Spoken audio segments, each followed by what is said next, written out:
Good morning. My name is Kimberly McQuarrie, and I'm the Director of Community Programming and the Co-Director of the Innovation Labs here at the Dalí Museum.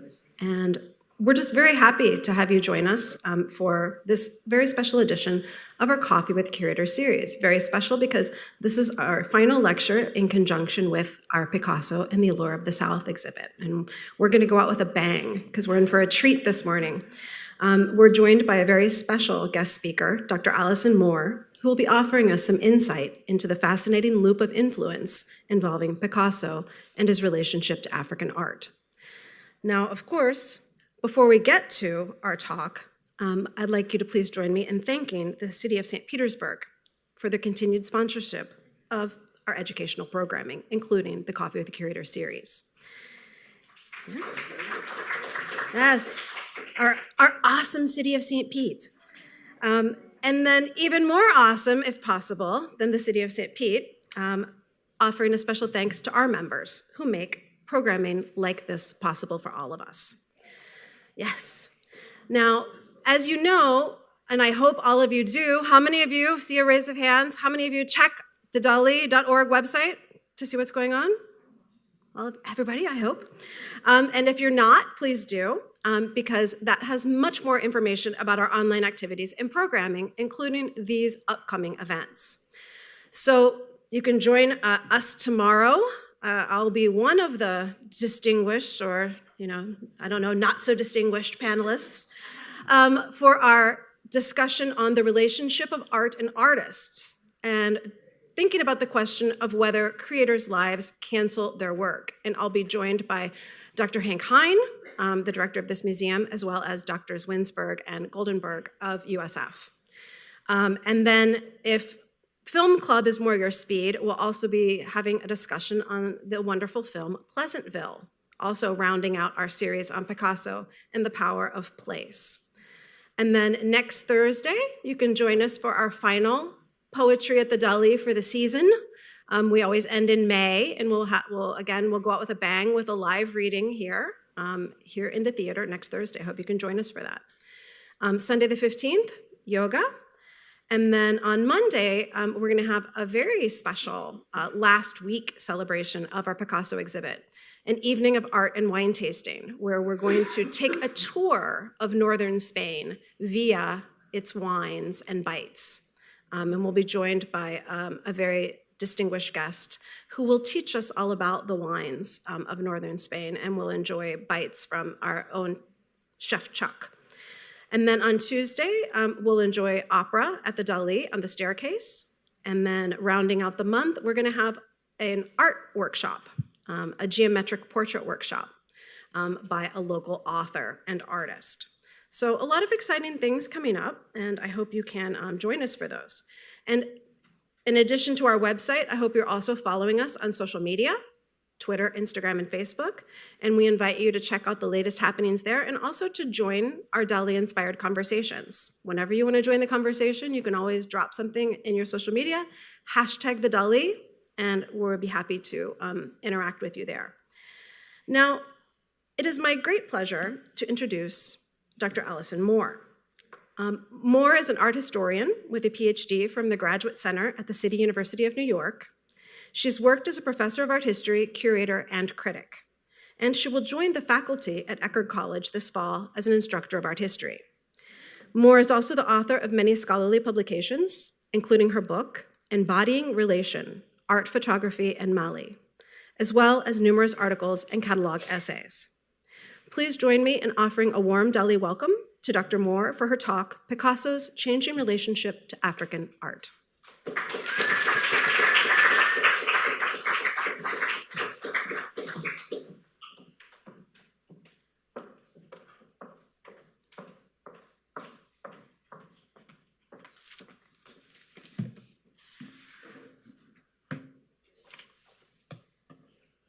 Thank you so much, Kim, for that warm welcome. I'm really excited to be here, and it's really nice to be able to give a talk in person again. It's been a long time, and it's wonderful to see all your faces. Thank you for coming out.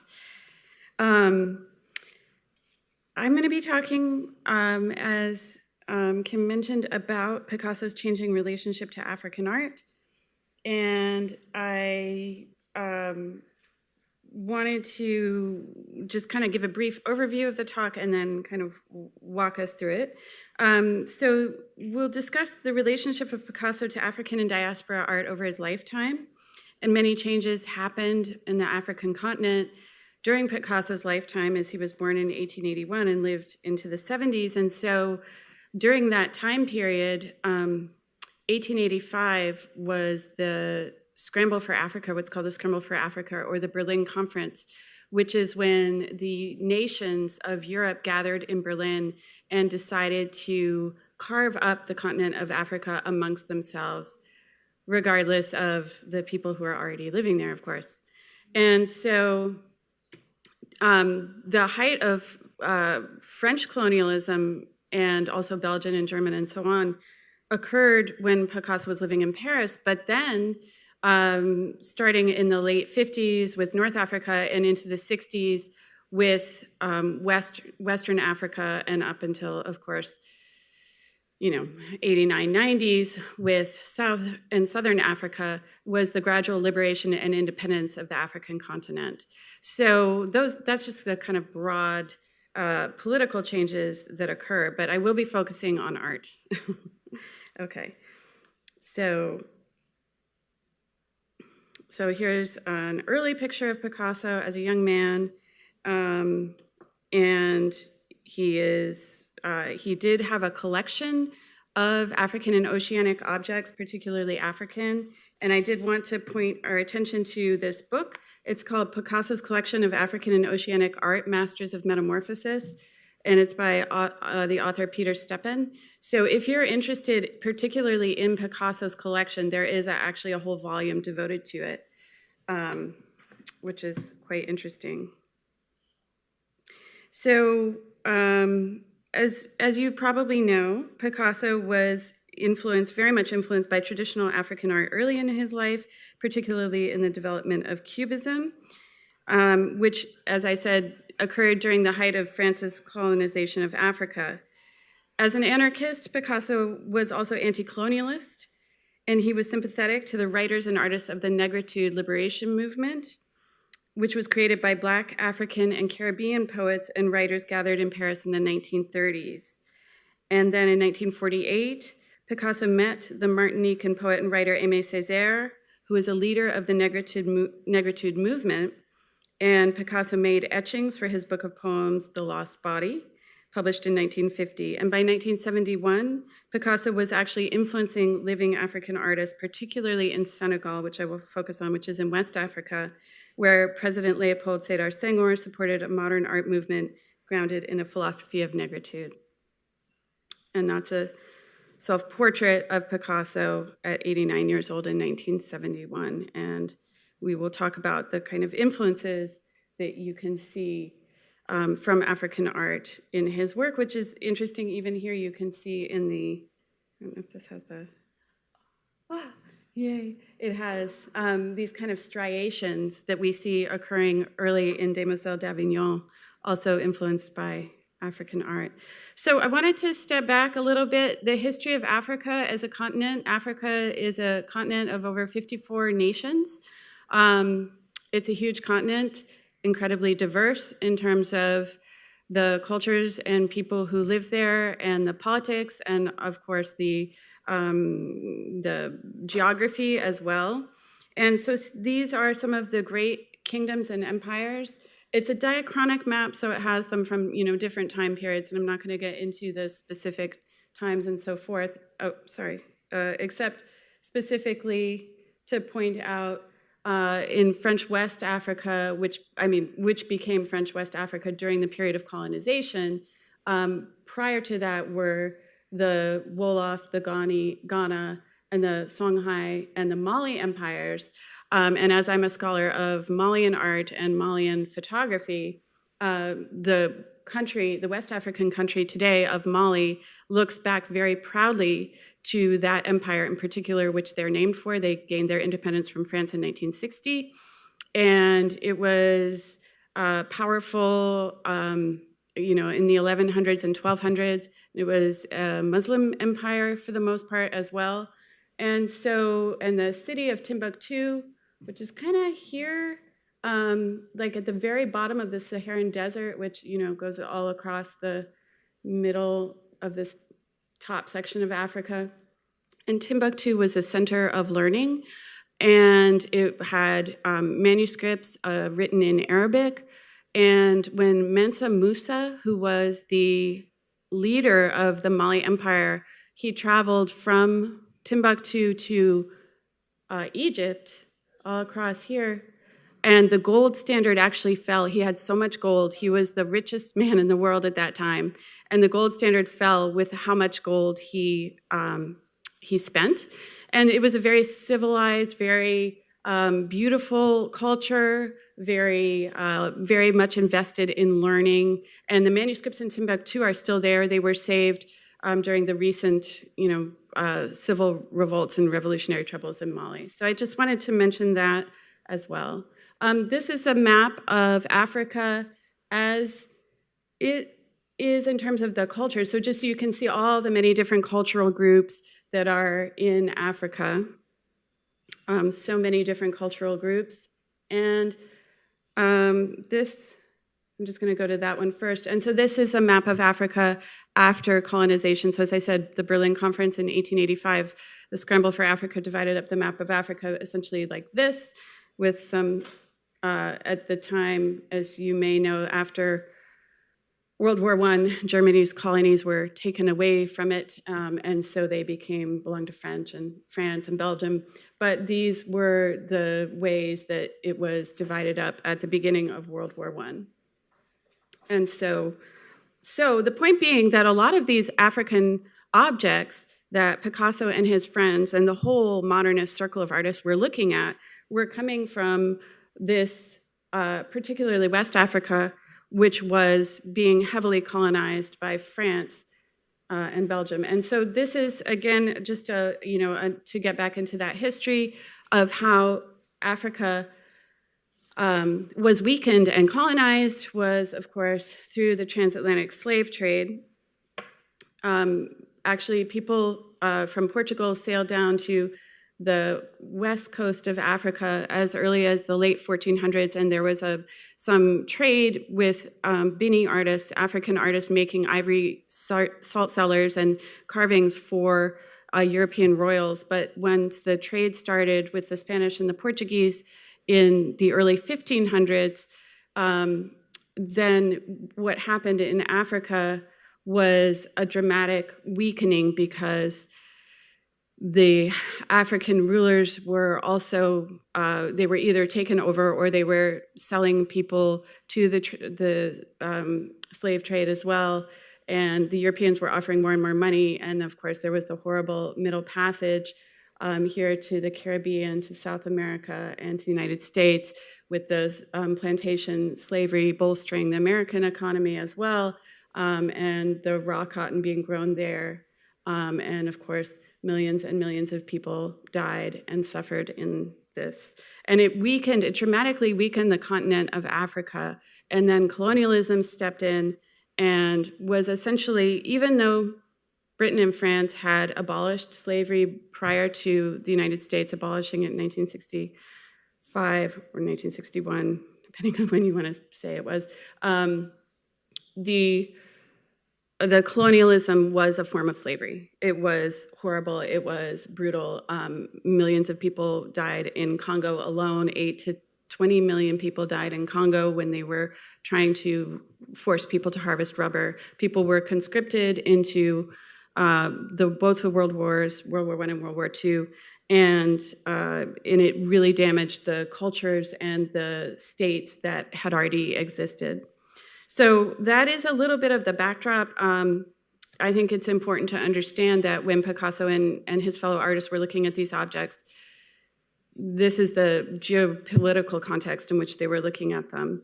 One particular example, this is the Oba, the King Oba Ovonramwen Nogbesi. Here in the center, and he did have enslaved people as well. But when he made a promise to the British that they would give up enslavement, then the British came, and in 1897 they had a little bit of a so-called misunderstanding where they wanted to come during a festival, and they were not supposed to be present during a festival, and so they ended up coming anyway and massacring the villages, torching the villages, killing men, women, and children in their homes, burning their homes, and stealing and plundering all of these objects that are now in museums like, the British Museum, the Metropolitan Museum of Art, etc. So there is a restitution project going on now, as you probably are aware of, that was created by Felwine Sarr, a Senegalese philosopher and author and professor, and Benedict Savoy, who's a French art historian, and they were invited by President Macron of France to come up with a plan to return objects. It's slow going, but it is slowly happening in different parts of the world, Britain, United States, slowly. So this is just one more example of the kind of relationship that France had to the African colonies at the time. This is a stereograph, or what's called a stereo view. So stereography, you might know, it's when you look through this object, and it was kind of a parlor game in the late 1800s. Everybody had it. It's kind of like Facebook now, where you would buy these cards and you would put them in your stereo view, and they would be taken, just a few centimeters apart to mimic how our eyes are just a few centimeters apart. And so when you put them in this little machine, it would create a three-dimensional view. And so that's what actually people, Europeans and Americans, loved to do at the time. Now, what are we looking at? Underwood and Underwood is an American stereo view company or stereograph company.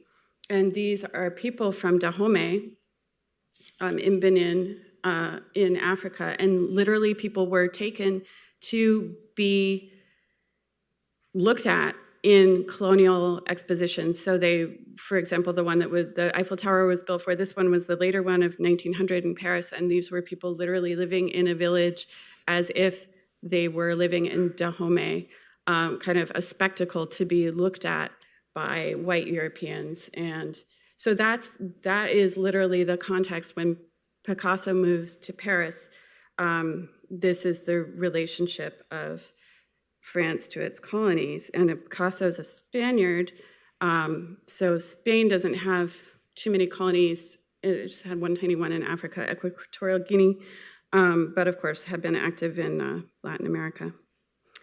And so the Musée de l'Homme in Palais de Trocadero was built for the Paris 1878 World Exposition, and it was indeed when Picasso went to this museum and he saw all the objects. And it's also, the other thing I wanted to make sure that is understood is that at the time, these African art objects, masks and sculptures and so on, they were not seen as art objects. They were just seen as ethnographic objects. So the aesthetic value of them was not yet realized. And that's what Picasso and his cohort did. They realized the aesthetic value. They weren't the only ones, but they were major forces, especially Picasso, because he became so famous and he loved the public. And so he really kind of emphasized the importance of African art, which is a good thing. Okay, so I'll back up a little bit and just say about this exhibition, Picasso and the Allure of the South, which with his wonderful catalog that really details the really goes through the invention of Cubism in particular, which I loved, which was fascinating because it showed the ongoing diligent work toward this aesthetic strategy that was revolutionary through so many sketches. And you can just look at the sketches one by one. I hope you all have had a chance to see the exhibition. I'm going to show a few images from it. But you can look at them, and see how he was dissecting these figures in different ways.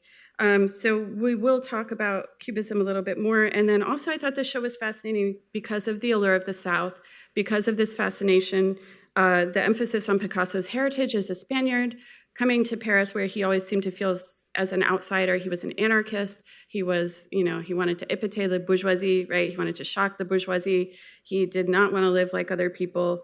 And he was friends with a lot of anarchist poets and illustrators. But he seemed to feel more comfortable going back to this border between Spain, northern Spain, and southern France in the summers, where it was more enjoyable to live. You escaped the Paris heat, and he did lots of sketches and drawings there, and it was integral to his work. So I love this exhibition, and it taught me a lot about Picasso too. And so Picasso had moved to Paris.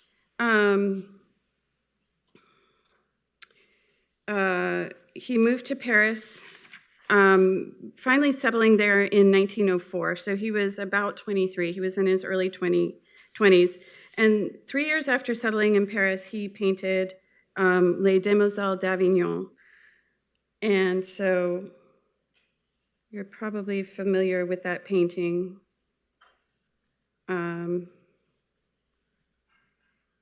The Demoiselles d'Avignon, which is now at the Museum of Modern Art in New York City.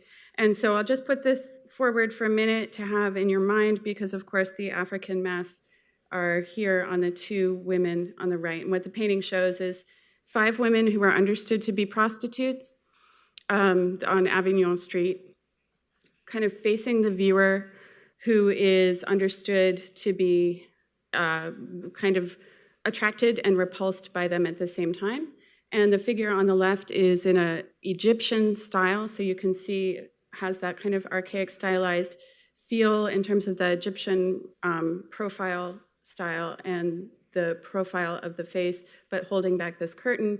The 2 women in the center are understood as, thanks to Leo Steinberg, the great art historian Leo Steinberg, they're standing Venuses, which means that we're used to seeing these women lying down, right? In the history of Western art, we're used to seeing them lying down with their arms over their heads, and in that position, they look pretty normal. But here, they're standing up, but they look like they're lying down, and it's a little weird. And then you can see this is even like sky above them here, if you turn them sideways. So these standing Venuses with Iberian mask faces, which we'll come back to. And then on the right are the 2 women who seem to be in the, one woman is entering with an African mask, and there's that hatching that we looked at earlier in later Picasso work, and one woman is kind of in this crouching position, which seems to be borrowed from a Koto reliquary figure. So, going back, since that is considered one of his early masterpieces. Excuse me. So, some of you might already know this painting. It's one of Paul Gauguin's most famous paintings.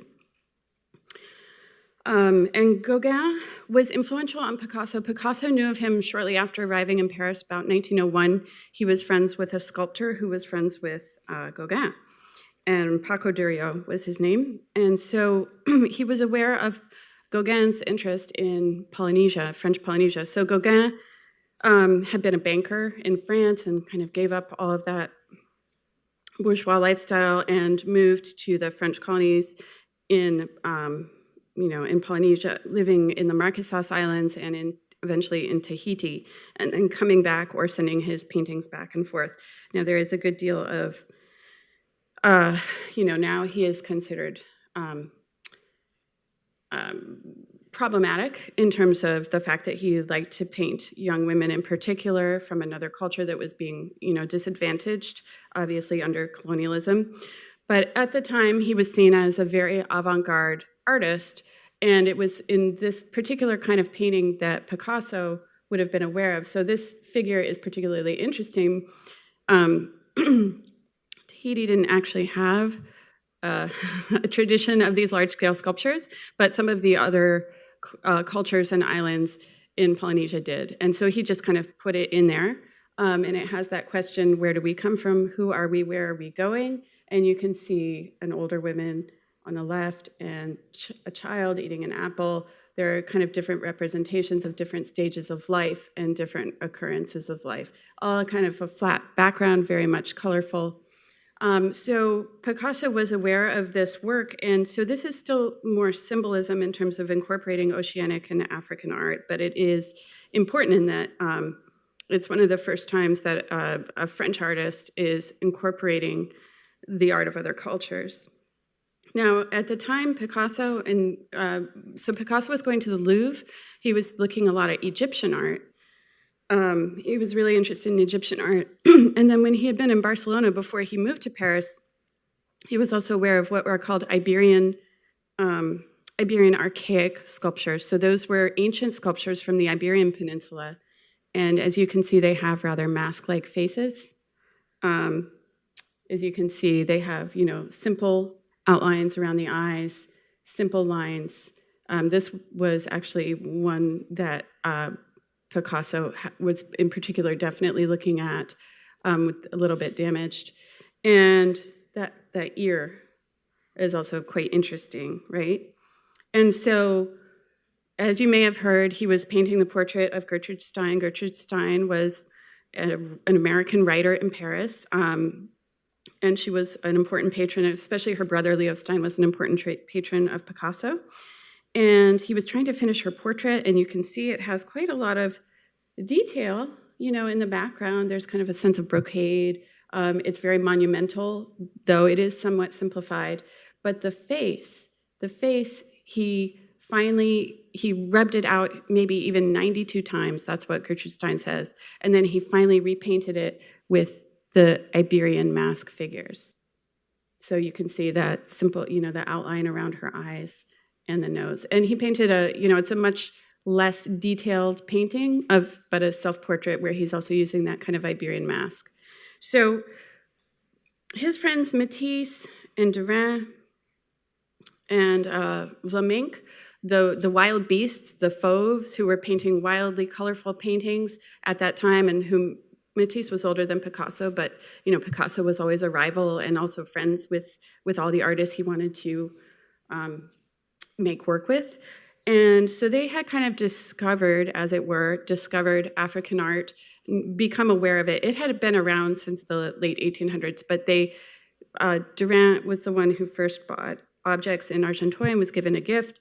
And then Matisse acquired this Vili figure from the Democratic Republic of Congo that apparently he showed to Picasso and at Gertrude Stein's house, and Picasso was quite moved by it, although he didn't fully incorporate it because he was still working on, Gertrude Stein's portrait. But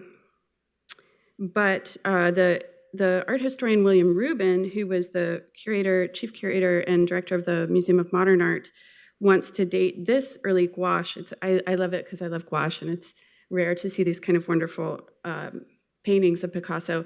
Kind of thinks it would be dated to maybe 1906, and thinks it has kind of Gauguin influences, still in terms of the women and Egyptian influences in terms of how they're seated, facing sideways, and also perhaps African art influences as well. And so here we really see when Picasso in 1907, he's painting Demoiselle d'Avignon, and he has, hundreds and hundreds of sketches. And you might have heard the story. Originally, there was a medical student and a sailor who were entering a brothel, and he eventually kicked them out of the picture, as it were, and made us, the viewer, the medical student, or the sailor encountering the prostitutes, which is, obviously assuming a male heterosexual viewer, but in any event, that was what he was doing. And he was a young man at the time. And so he was doing a lot of paintings, and here you see a head of 1907. These are masks that he might have seen. The Mbole mask, perhaps, from the Democratic Republic of Congo. And these Kota reliquary figures in particular, those had been around in these kind of curio shops for decades. And so it seems in particular they have the kind of scarification marks on the face. And then also, if you remember that woman in Demoiselle d'Avignon, the crouching woman. Now, these are not actually legs, but they were misunderstood as legs. And the Kota reliquary figures were ancestor figures who were made to watch over the graves of deceased ancestors. They were very popular in Paris at the time. And here we just see some more examples. I just wanted to be able to show, just how Picasso was incorporating that African stylization and the African aesthetic, the simplification. African art tends to be very, very symmetrical. Almost all of West African art is very symmetrical, emphasizes the head often in particular.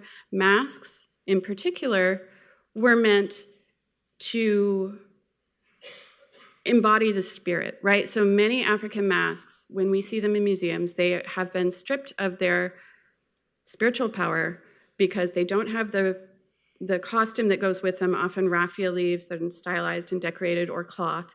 They're not in a performance, right? We talk about masks as dancing, right? So masks are dancing, and a whole group of people will gather around, and people will be singing and chanting kind of along with the music, and dancers will be dancing the masks, and the spirits will come and inhabit the masks, right? And so that's the understanding of African performance. The mask is just one part, and it is carved, it is important, it is a master carver, of course, but that is one part of this overall ritual performance that could be made to celebrate, say,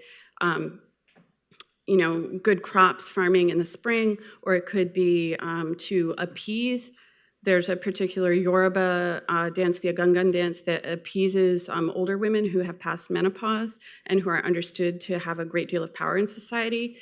So there's all different kinds of contexts, and in different cultures it makes a different meaning in terms of how masks are used. But again, just to say that Picasso did seem to understand that intermediary nature of the mask.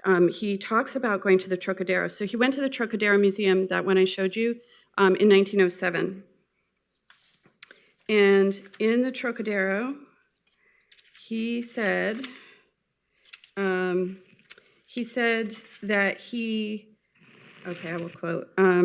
He didn't admit this until after he died. So he told André Malraux this in 1937, and Malraux didn't publish it until after he died. But he said, when I went to the old museum, I was all alone. I wanted to get away, but I didn't leave. I stayed. I understood that it was very important. The masks weren't just like any other pieces of sculpture, not at all. They were magic things. They were against everything, against unknown, threatening spirits. I always looked at fetishes. I understood. I, too, am against everything. Spirits, the unconscious, people still weren't talking about that very much at the time. Emotion, they're all the same thing. I understood why I was a painter. Les Demoiselles d'Avignon must have come to me that very day, but not at all because of the forms, because it was my first exorcism painting. Yes, absolutely. So those are the words of Picasso. And we can see in even in 1 year, the difference between the portrait with the Iberian mask and the portrait influenced by African art. It's much flatter. It has these dark outlines that are very clear. It has a really strong sense of angularism and geometry, and even that striation in the hair. And so then we come to Les Demoiselles d'Avignon, and so much can be said about this painting, which there's not really time for today. But it was, to be certain, absolutely shocking. Even his friends didn't really know what to say about it. I think it was Apollinaire who just said, revolution. And And really, like, it wasn't publicly shown until 1916, even though it was painted in 1907. And it was very forceful. And if you see it today, if you have the chance to go to New York, of course, they always have it up at the MoMA. And I saw it recently, and it's huge. It's 8 feet square. So it is quite dramatic when it kind of hits you, and the way the women are staring at you. Now, the question is, what did Picasso mean? Like, what was the resonance of these masked faces in Paris of that day? Well, actually, Picasso was an anti-colonialist. He did know about what was going in the colonies. It was actually in the news quite a lot, and he read the news avidly, and he was friends with a lot of the anarchists who were criticizing French behavior in the colonies. And there was a whole scandal in 1905 of just brutal atrocities in French Congo that his friend Kees van Dongen, who was an artist, was writing these cartoons about.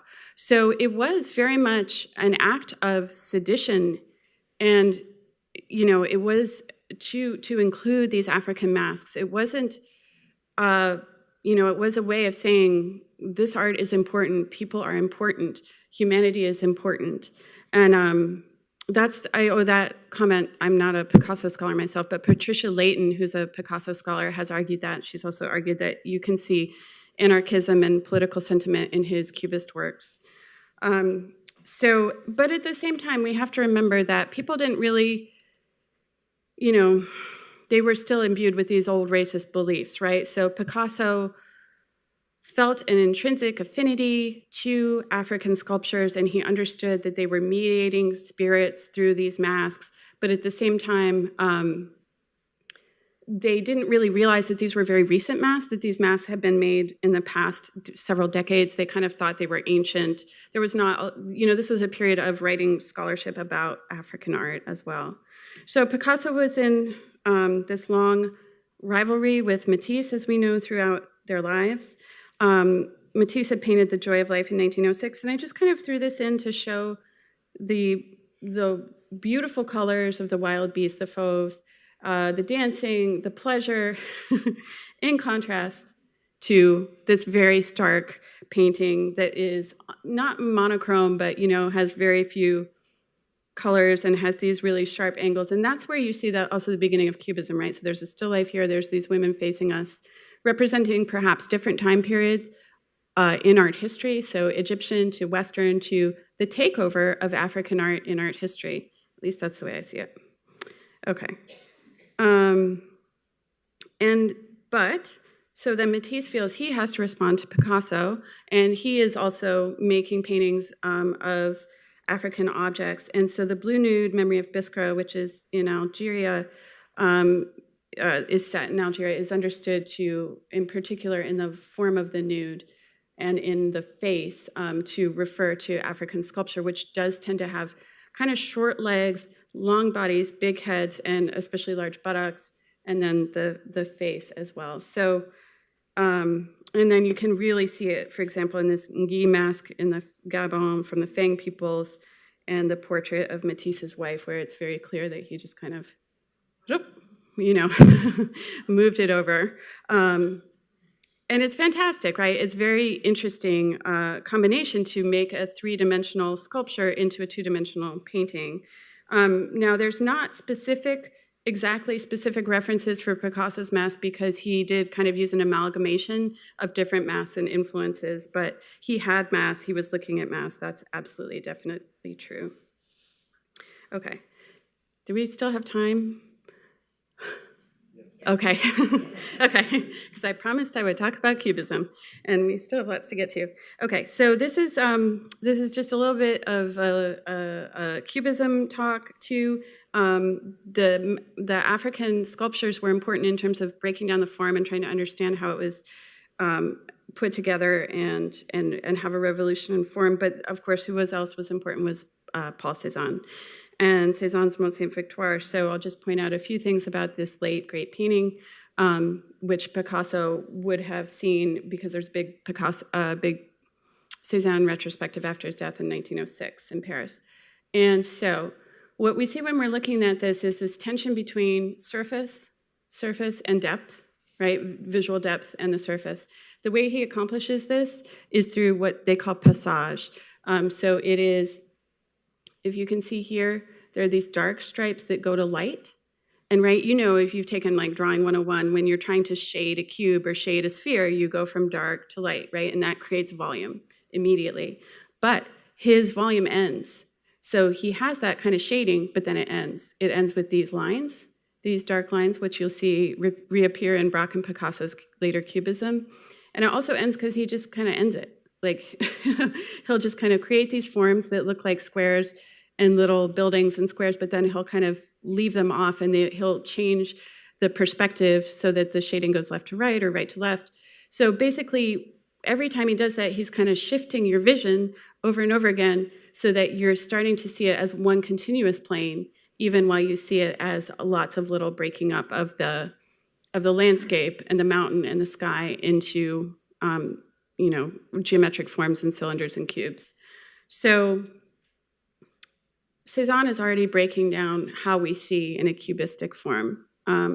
But when Braque and Picasso start to paint, and again, Braque and Picasso really invented Cubism together. You can't pin it on one or the other. They were in each other's studios all day, or at night, every night. They would paint all day, and then they'd run over to see what the other one had done. And for several years, they were locked together, like mountain climbers, as they said.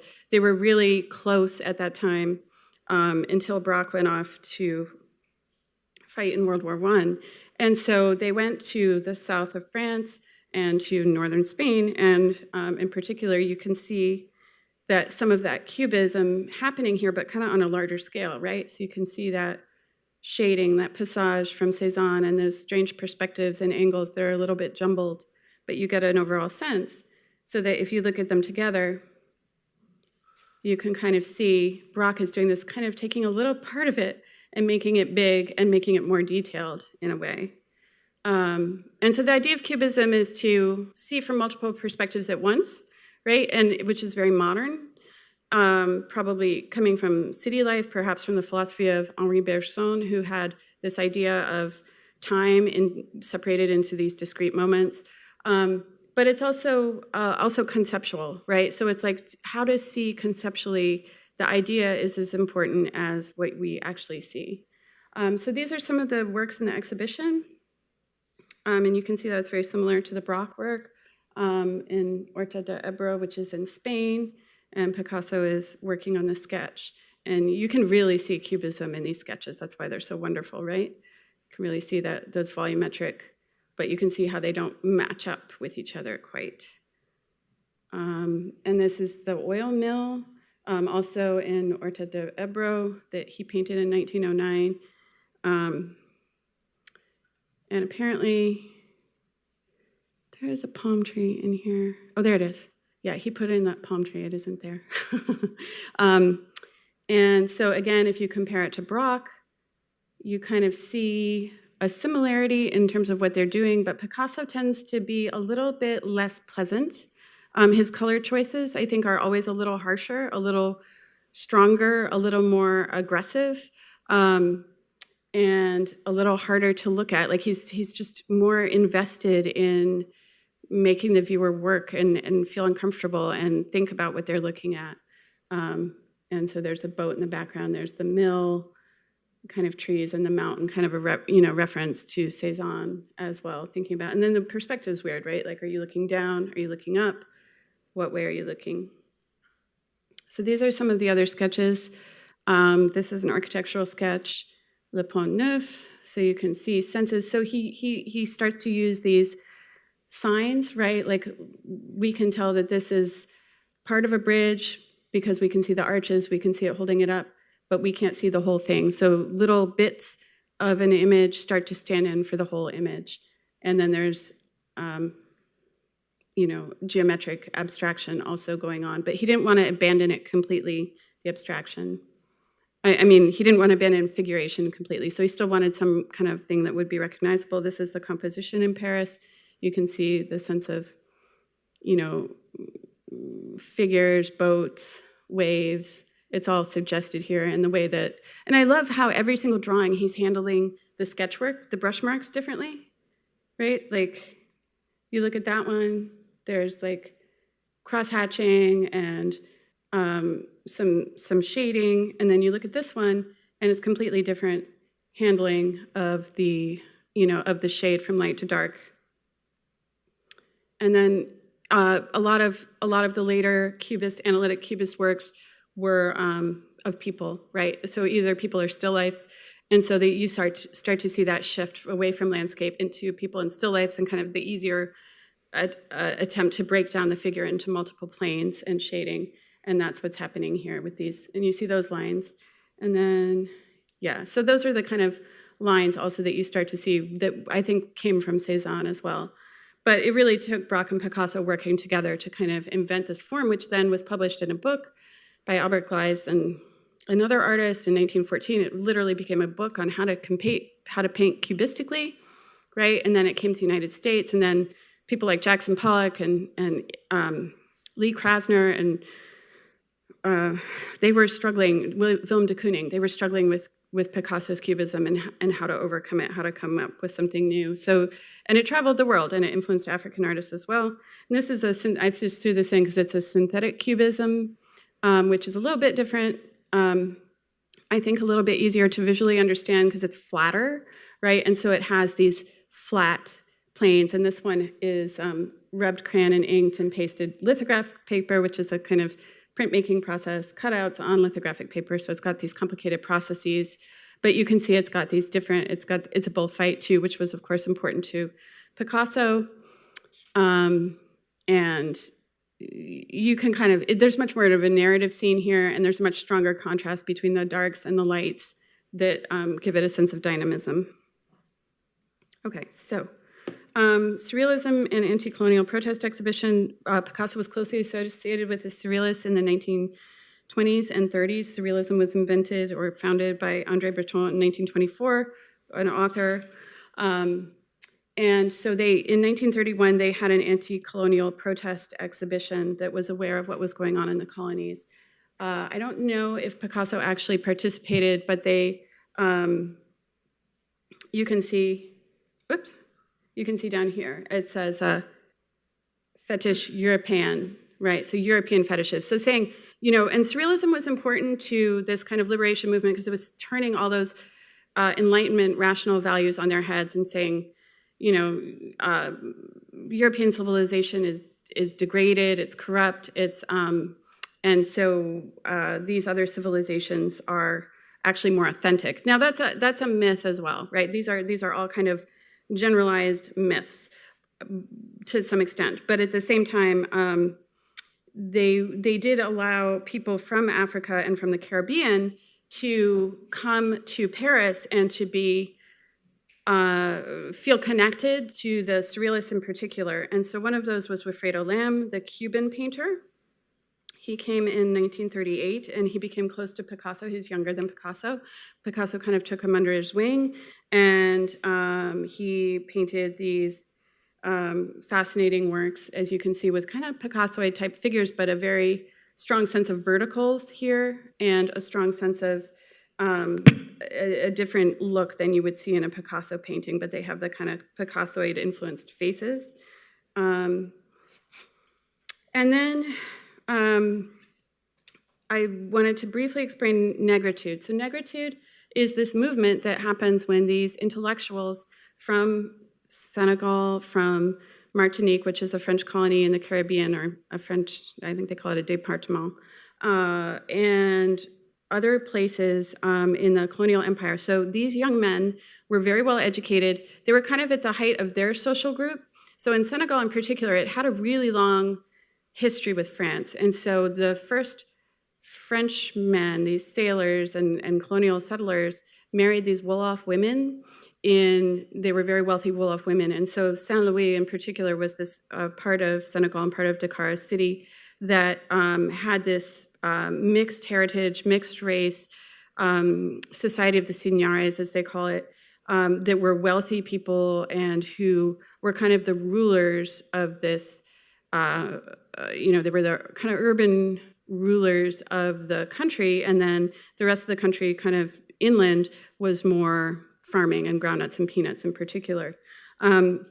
So Senghor wasn't from Saint Louis, but he was from a decently wealthy family. Léopold Senghor was one of the Negritude poets who came to Paris.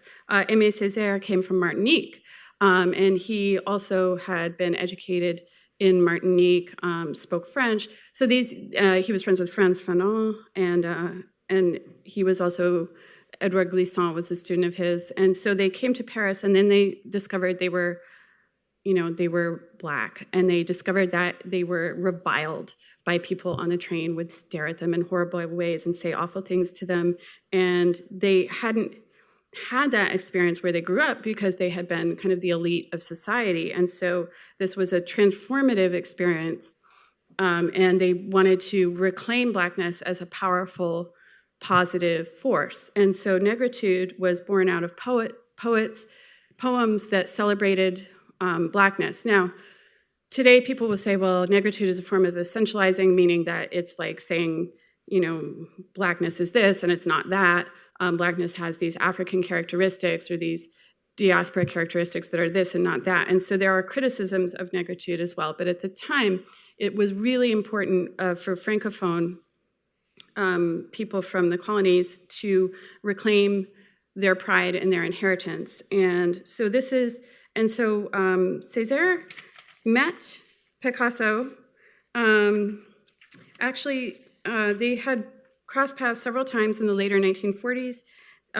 They each wrote a piece in a pamphlet called Why I Am a Communist that was published by the French Communist Party in 1946. In 1948, they both participated in the Congress of Wrocław, which was a world gathering of intellectuals in favor of peace, and it was organized by a Franco-Polish committee. And then they signed an anti-colonialist manifesto in that year. And in April 1949, they met French intellectuals in the defense of peace. So Picasso was really there. He was really there, politically active as well. And Césaire read a poem on that last occasion, and that might have set off the spark of appreciation. It may be that Wilfredo Lamb introduced them because he was friends with both of them. And so he ended up illustrating a book of Césaire's poems called The Lost Body, and it's, of course, the lost colonial body, right? It's a kind of celebration of Negritude ideals, which included like rhythm and return to nature and appreciation of women. I'm just saying what they are. I'm not commenting about those, but that's kind of what they are. But they're also a little bit surrealist informed because of that idea of surrealism, reversing values and shocking. And so you can see here on the right this is the English version, and you can buy this. I bought it. Oh, I meant to bring it up, but anyway, I bought it here at the bookstore. You can buy it here, I think, still, and it's wonderful, and it's in English. And then you can see that same portrait by Picasso here, and Présence Africaine was an important journal and press in Paris that had gathered all of these African and Caribbean intellectuals, and that's 1956. And then these are a couple of Picasso's works that are in The Lost Body. These are Aqua Tints, and you can see they have that kind of African mask look to them, right? They have kind of horns and the straight nose and the eyes. And then it's also illustrated with many, many of these very simplified line etchings or engravings. And they're quite lovely and powerful. And then this is another of the Aqua Tints. So that's a beautiful book, and it combines poetry and art, which was actually, there was a reading by Max Jacob and other poets in front of Les Demoiselles d'Avignon in 1916. It was actually really common to combine poetry and art at that time. Okay, so I'll come to the end of my talk. So Senghor met Picasso in 1928. He was part of he was one of those young men of the Negritude intellectuals, and he was friends with Césaire and Léon Damas. And he would go to Picasso's studio with this group of people, and he felt that Picasso understood him. Picasso said, I quote, well, I don't know if I should say this or not, but it's hard, some of the language is really horrible to hear today, so it's hard to say, but Picasso said, "We must remain savages." And Senghor laughed and said, "We must remain Black." So Senghor did not take offense at that obviously pejorative word, and Picasso meant that word in a way that he meant we're living, authentically, close to the bone, kind of connected to spirits, connected to psychology. But so that's how Senghor understood it. And he became the president of Senegal for 20 years, and this is just astounding. Literally 25% of the state budget was given to the Ministry of Culture, not just for art, but also for dance and for performance and for theater and writing. But the art really became famous, and these Negritude ideas were in visual form, and they created what was called the École of Dakar. And so Dakar hosted, and again, it was a fairly wealthy former colony. It got independence in 1960. The World Festival of Black Arts, which, writers and playwrights and, a lot of the Harlem Renaissance figures were there, Langston Hughes, various figures, painters, etc. And there was a Picasso exhibition held in Dakar, Senegal. So why Picasso? Well, it's of course because Picasso was the one who most appreciated the African masks, right? So let's see. So Dakar, actually, Senegal didn't have a masking tradition.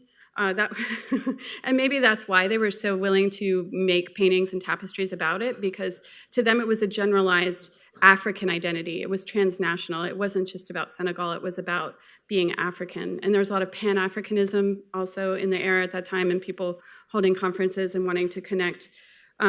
So one thing the École of Dakar did that was quite interesting is they created a tapestry weaving looms. It was kind of influenced by the Gobelin tapestry looms in France, but it was also because they thought weaving was a traditionally African form of medium. And so Papa Ibra Tall is one of the most important teachers of the École of Dakar, and he taught in that school, and he taught these kind of ideas of pattern and rhythm and decoration and celebrating African values and celebrating fertility and couples and marriage and things like that. And so that's one of the works. And I will say, so 1966 was the World Festival, and then this work I found out was just shown in Dakar. So Dakar started to have a contemporary art biennial starting in the early 90s, and it has continued, and it's one of the liveliest places for contemporary art in all of Africa. And the curator, Ugochukwu Smooth Nzewi, who is now curator of African art at the Museum of Modern Art, he had a special exhibition at I think it was the 2016 Dakar Biennial that included Papa Ibra Tall. So this is a history that contemporary African artists are also, wanting to become aware of. And so this is Bakare Diem, The Market, another tapestry. And so really state-sponsored, meaning the state would buy these magnificent tapestries. And you can see, of course, the emphasis on mass and the kind of simplification and the use of colors in particular. And I put in a mask as well, from Democratic Republic of Congo and Zaire, but this is called Zaire, but the Senegalese artists were interested in masks from all over the continent, but again, translating that three-dimensional mask into two-dimensional form. And then Amadou Seck, the Samba Grilladio paint and mixed media, where you can also see the emphasis on the mask. So that's kind of Picasso's influence. Picasso was very much influenced by African art. He connected to African and Caribbean intellectuals and artists throughout his life. He was an anti-colonialist. And then he did his ideas were important to the Negritude movement in Senegal and have influenced living African artists, as they've influenced living artists throughout the world. Thank you.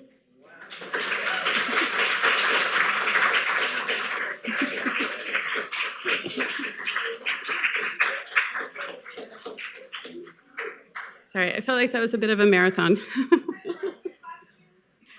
Yeah, of course. Yeah. Yes, the person in red, raise your hand first. The red shirt, yes. Oh, okay, whoever raised your hand first. First of all, great job, fabulous job. Oh, thanks. Really good. How should we interpret masks? Can you help me understand how to interpret a mask? Is a mask supposed to be a surrealist view of life or a person, or just sort of masks in general and African masks? Well, I think for a mask in African art, like a Chiwara mask, for example, is an antelope mask. It's a headdress, actually, that looks like an antelope. And then the person underneath it is covered with raffia. And the dancer is a young man who dances for a fertility dance, kind of to hope that the ground is fertile, but also to hope that he marries a fertile woman. Because the Bamana people, from where that's from, Bamana, Mali, the Bamana people really are farmers, and so they need good crops. So in that case, the mask is kind of embodying the spirit, the dancer's embodying the spirit. In this case, though, I would say it's different, right? In Amadou Sek's work, he's painting the mask more to refer to a generalized notion of all of Africa and celebrate that heritage. So I think masks, and then the Surrealist fascination with masks was that it was so different to what they knew. They were brought up in this very French, or not necessarily French, but European middle-class culture, and it just looked wildly exciting to them and different.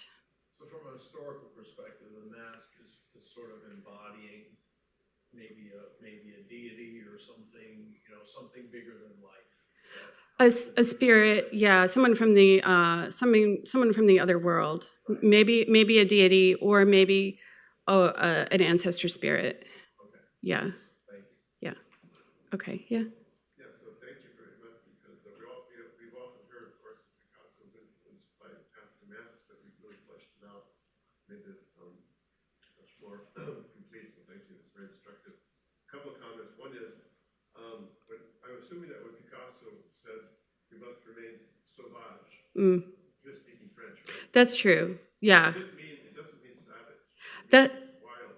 Yeah, that's a good point. That's a really good point. I mean, it's often translated into English as savages.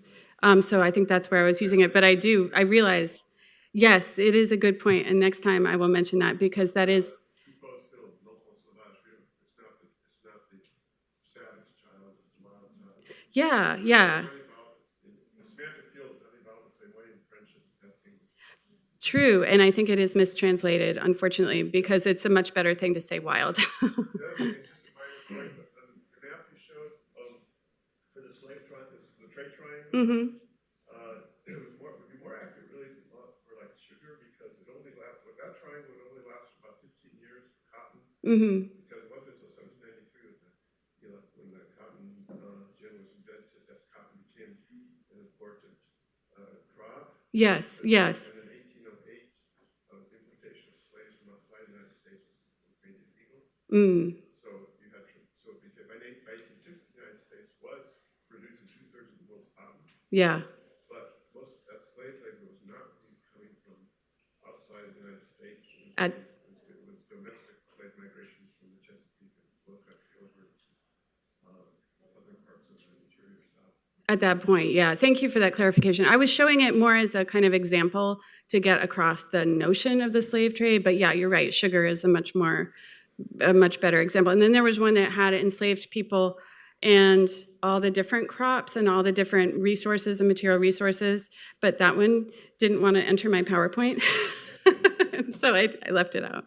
But thank you for those clarifications. Yeah. Provocative program, and thank you very much. Imagining a Venn diagram, could you describe a metaphor of Dalí's presence at something like the Festival of African Arts? And of whose presence? I'm sorry? Of whose presence? Dalí? Valley? Relating Dalí? Oh, Dalí. I'm sorry. Okay. No, I just didn't hear. I heard Valley. Sorry. Yeah. Yeah. So relating, I wasn't aware of Dalí's, the influence of African masks or African anything on Dalí. So is there an intersectionality between what you've described here and Dalí? And how would you represent it metaphorically? I don't know that Dalí was so influenced by African masks. I mean, Dalí was a surrealist. He was, he eventually had a falling out with a lot of the surrealists, right, because of his politics. So he wasn't like an anti-colonialist to my knowledge.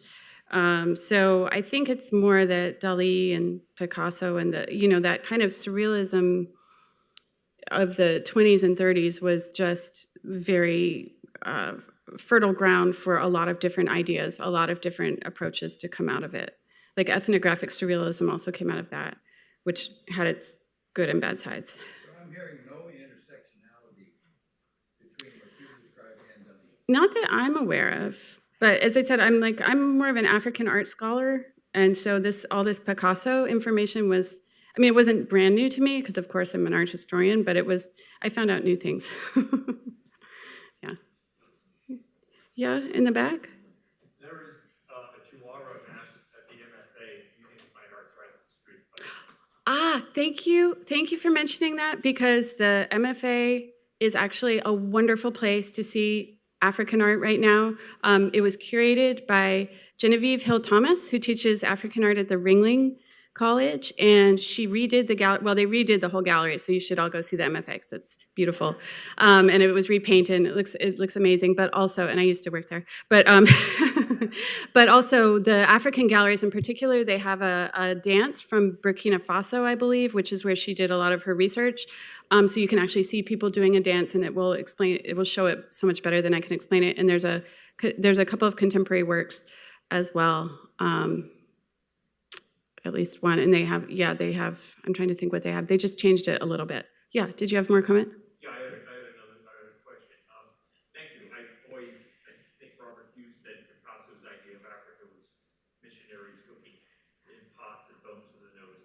So this is all new. But, I don't think so. I'm trying, Robert Hughes, but I'm trying to reconcile what you're saying here with the perception of Picasso as a misogynist, especially Hannah Gadsby on Netflix. Yeah. Is there, could you comment on that? That this, where he seems to be sympathetic to people from Africa, but still we see misogyny in his work. I think he was sympathetic to men from Africa. I mean, literally, the Negritude poets and writers were mostly men. And I mean, he was with Dora Maar when during that kind of surrealist period. He was her lover, and she was a wonderful photographer, and then he wanted her to paint. She stopped doing photography and started painting. It was so very unfortunate because her photography was amazing. I don't have much to say about Picasso and misogyny other than that it's very unfortunate. I mean, this is not meant to be an apology for Picasso, let me put it that way, but I think Picasso politically was quite, not on women's issues, but on politics, he was quite ahead of his time, or with the very progressive part of his time. Yeah. Okay, any more questions? Okay, thank you so much for coming.